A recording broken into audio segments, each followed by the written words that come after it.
Okay, welcome back to another episode of Straight Shot Health Talk and video format as well, which is available on YouTube. And today's episode is time management and work-life balance, how it's hurting your health. And really, here's how to fix it. Because as I said a couple episodes ago, we don't want to focus always on the problem. In fact, what we really want to be doing is focusing on a solution. So while we understand the problems, and we should understand what it is that we're trying to fix, we should be trying to focus our attention on how we can make it better. All right, because a lot of medicine, what we do now is we focus so much on the problems and we are not looking at any potential solutions. So this today is going to give some background here, and then we're going to provide you some solutions and some fix-its tips at the end. All right, so what is work-life balance? What is it we're going to talk about here? Well, it's really this idea that somehow there's a balance between what we do, like our work, the careers that we have, the ambition that we have, and our lifestyle. And lifestyle becomes everything else. That includes things like how do we take care of ourselves, so our health, what we do for fun, what we do with our families, or that we have a family and the environment that we have at home. And even spiritually, what you believe in, meaning in your life, the purpose that you have. Now, there's a perception, and I love that word perception. I use it quite a bit here, especially recently, within the last 10 to 15 years, maybe a little bit longer than that, that this whole idea of work-life balance is worsening, that somehow, we're not being balanced at home and we're not being able to balance our work demands with our home life. And whether that is because of technology or this blurring of boundaries, we see all this stuff, how email is really getting involved in our home lives, and because of all these smart little computers that we have in our pockets and iPads and everything else, that there is no longer this boundary that supposedly exists between leaving your office and coming at home. Now, why is this important?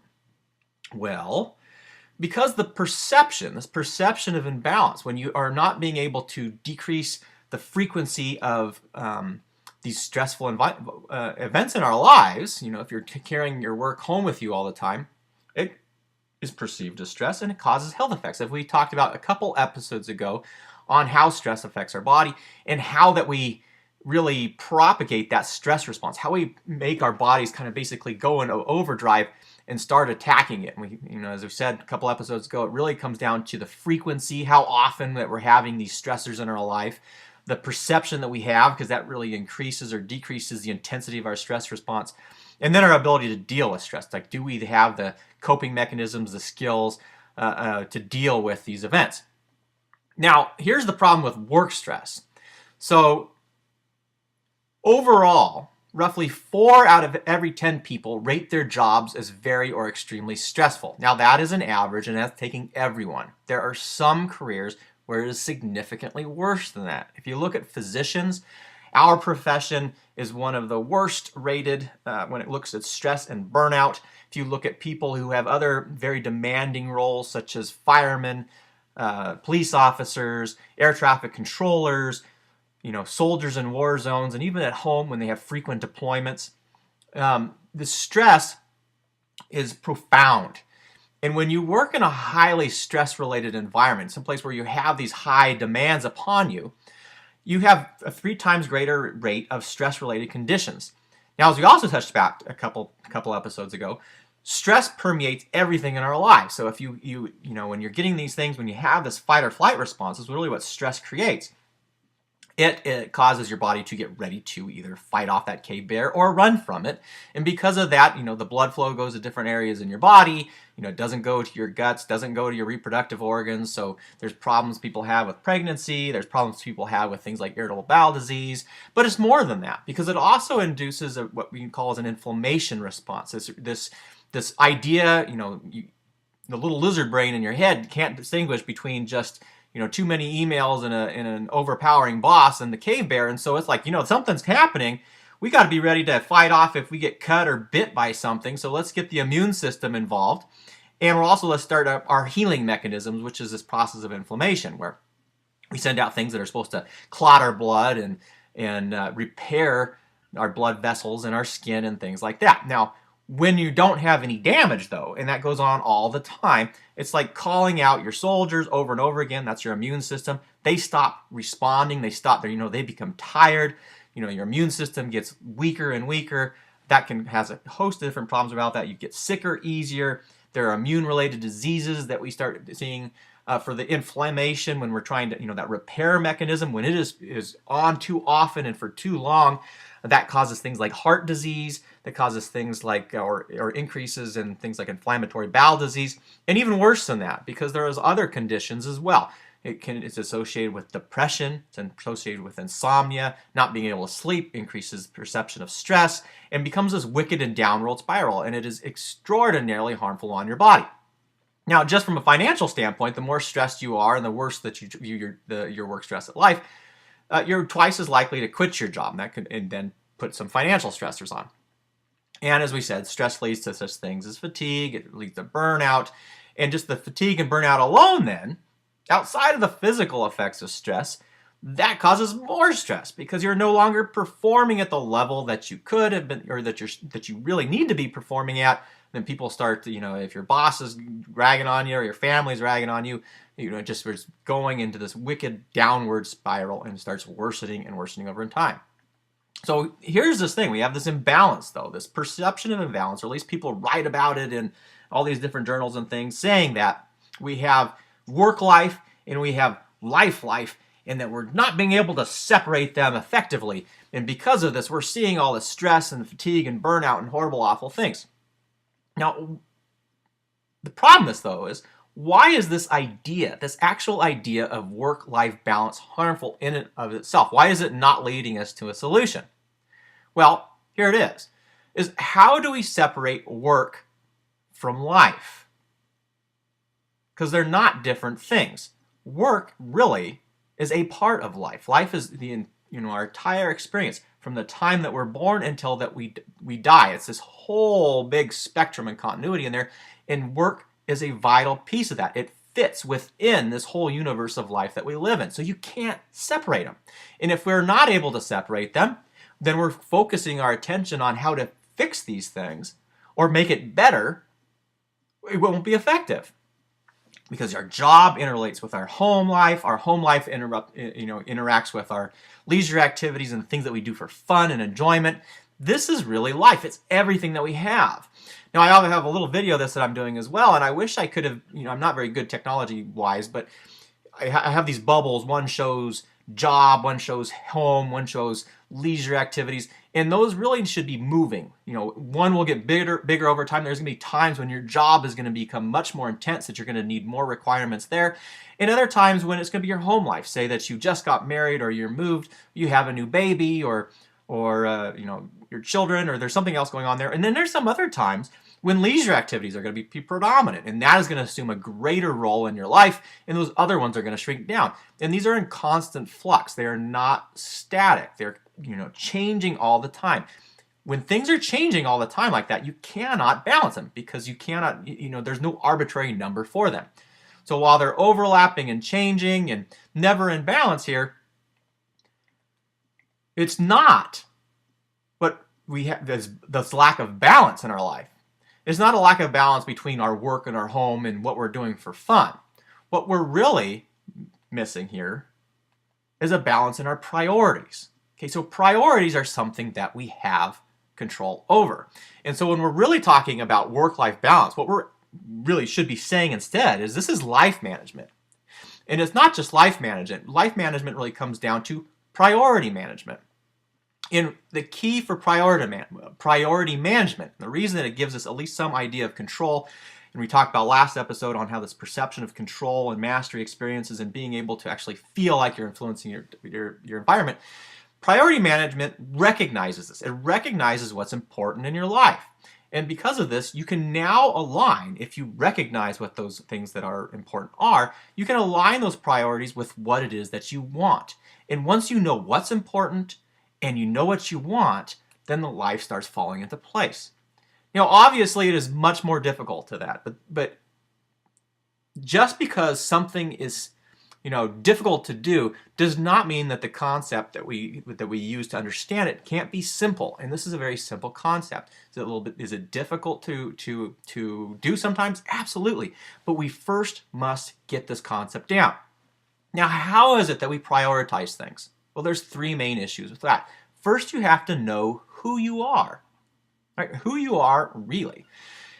Then you have to know what it is that you want. And people think that's a silly question at times, but how often have you asked yourself, what do I really want? In whatever you're doing today, is that actually leading to where you really want to go? And then lastly, and I'm going to come back to the want and who you are thing a little second, but I just want to touch on, you have to understand that you can change. And the last episode that we did, we're talking about mindset and efficacy and mastery. The reason that is so important is because we have to understand that we can change. We can change ourselves. We can change the situations that we're in.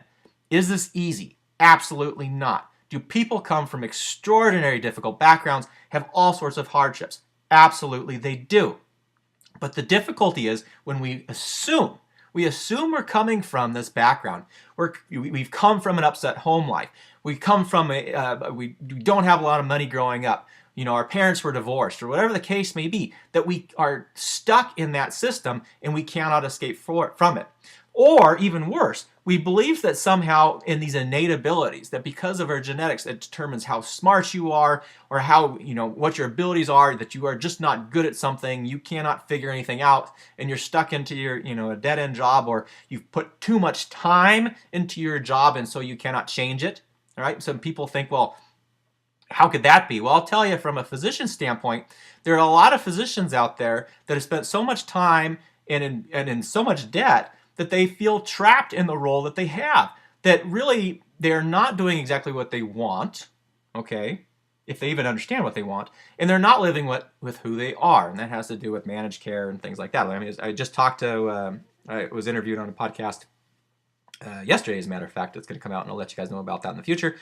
And we talked a little bit about that because doctors go into medicine. The vast majority of doctors go into medical school because they want to help people. And over the course of medical school and residency and further training and getting in these environments where you have managed care and things, that ability to actually feel like you're actually helping people becomes much less.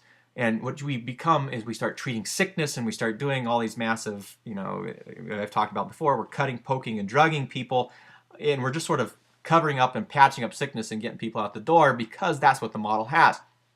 Now, there are some physicians, and just like there's other people that are escaping this, that are, particularly some primary care physicians that are recognizing that they can have relationships with their patients. They just have to get themselves out of the system. But that takes some thought. It has to realize that, hey, I'm not stuck in this role. I can change. I don't want to practice like this. This is not who I am. I want to help people, and I want to have a better system and a better sense of controlling doing it. And they're going into something called managed care, or not managed care, but direct primary care. We're kind of getting out of the insurance system completely. There's been some really interesting stuff going on in Vegas with Turntable Health and Medline, these other sort of direct primary care models, which people in the past used to assume were more for wealthy people and elite, but they're becoming much, much more affordable. They're providing care in a way that the physician's feeling like they're making a difference, and patients are feeling better taken care of, and actually they're getting a little bit better at the root of the disease, or if you're addressing, you can address behavioral and lifestyle changes when you don't have to spend only 5 minutes in an appointment.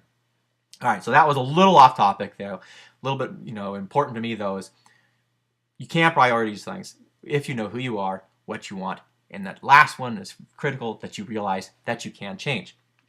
Now, how do you determine who you are and what do you want? Again, that sounds simple, unless you stop, and if you're listening to this podcast right now, just stop it and think about that.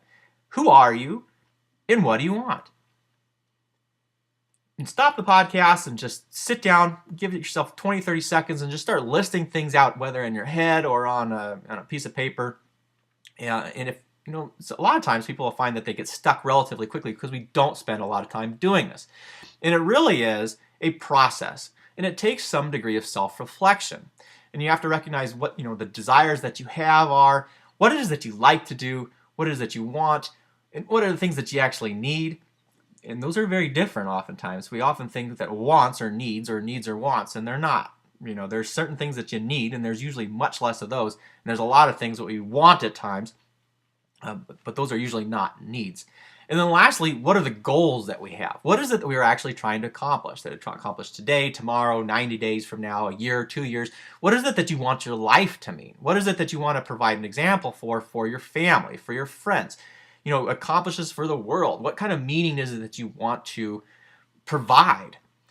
And then it really helps to write these things down.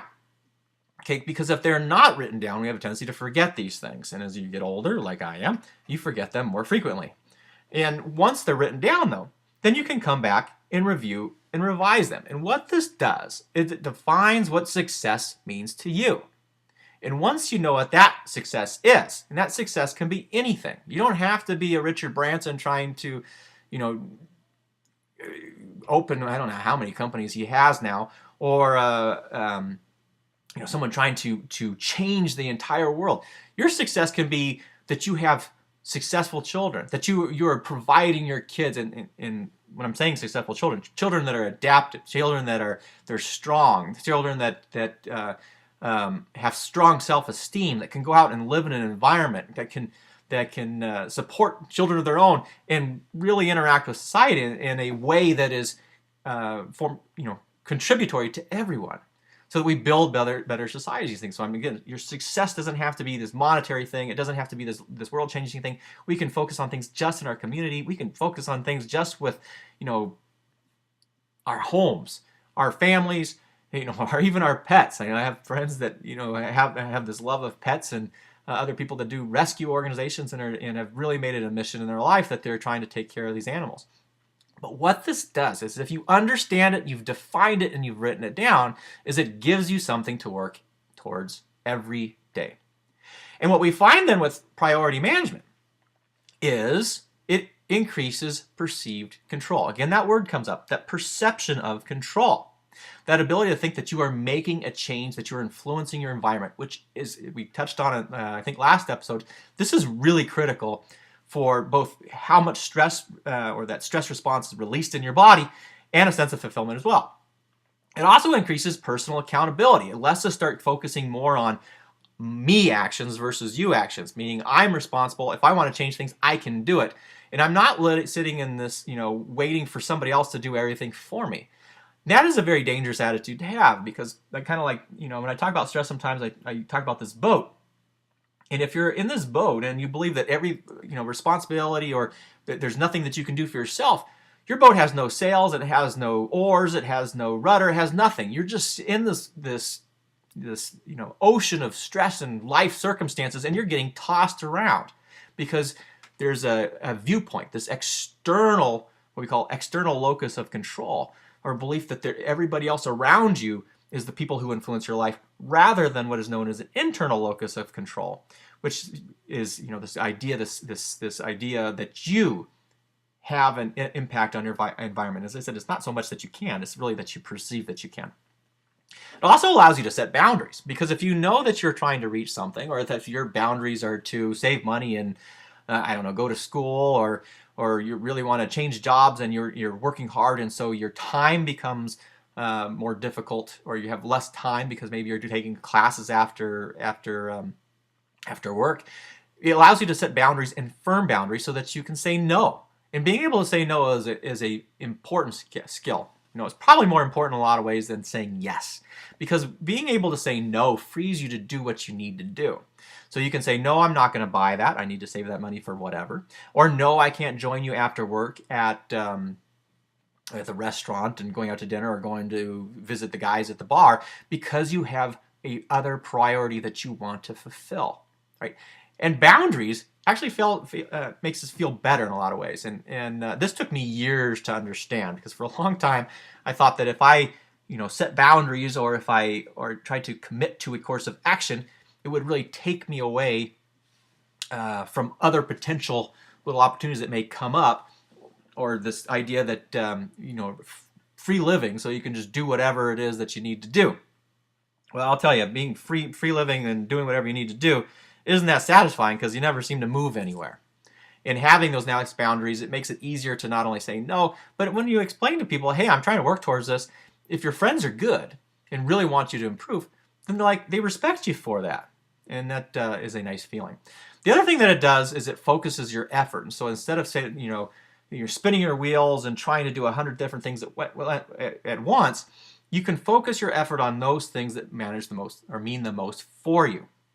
Focused effort can move you forward. As you do this, you gain experience. As you gain experience, it improves the efficiency and effectiveness of whatever you're doing. And as you get better, it starts building momentum. It starts feeling good. And lastly, if you don't choose to manage your priorities, whatever those priorities may be, someone else will choose for you. All right? We all go through this big game of life. All are going to go through it. Right? There are choices that have to be made, though. And if you say that you're not going to make these choices, or that someone else is going to be responsible for your choices, then you're exactly right. They will choose for you. And whose priorities do you think that they're going to make your choices for? Yours or theirs? All right, so this was a little bit shorter in some ways than some episodes. It is a very important health topic, I just have to say, because there is all this idea between work-life balance, and you see that term spouted all over the place.